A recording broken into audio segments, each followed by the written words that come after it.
Afternoon, Mr. Secretary.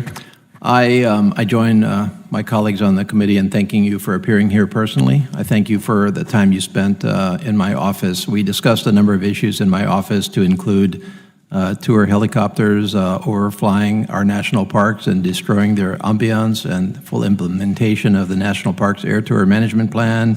We talked about the USS Arizona, a sacred site in Pearl Harbor, which has been closed for repairs, and talked about accelerating those repairs.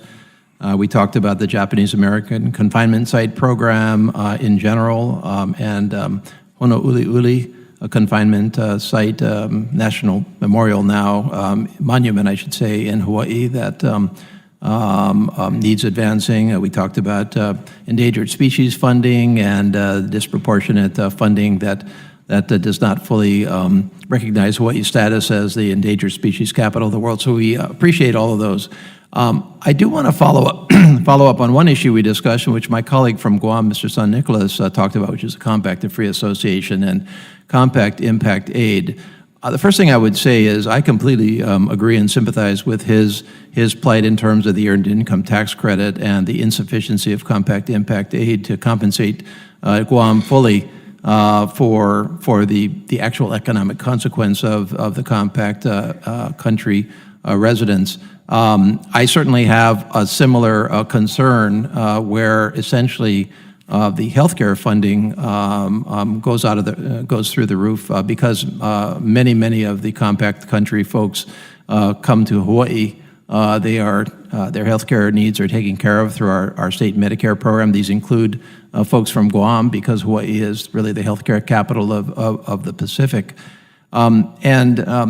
Just as he views the Compact Aid as completely insufficient, so do I. We have calculated our healthcare costs alone at somewhere in the range of $100 million. And then if I follow his formula in terms of the cost of education, if you take the distribution per capita that he mentioned and apply it to our own cost of education per pupil, which is roughly double that of Guam, you come up with another $200 million. So pretty soon you're talking about some real money that is paid for by Hawaii, $300 million plus, for which we get somewhere in the range of $14 million of Compact Impact Aid.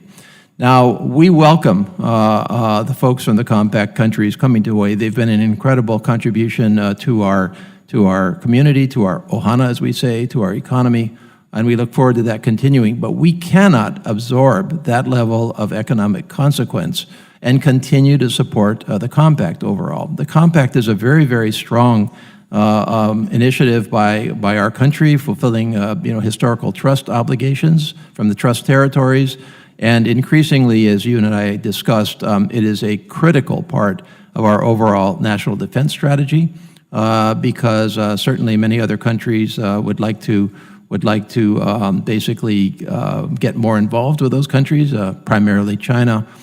Let me ask you this. It seems to me that fitting the Compact issues into the Department of the Interior to include Compact Impact Aid and to treat it as a continuing obligation from a trust perspective is trying to fit the shoes into the wrong box.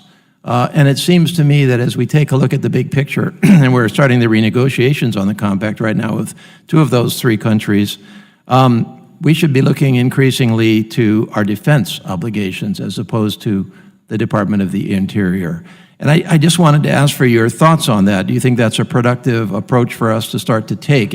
I just see no way that Interior can be responsible, or that the Interior budget, for that matter, can support a consequence on Compact Impact Aid, which has really been good for our country, but not so good for Guam and Hawaii. So I appreciate that question a lot.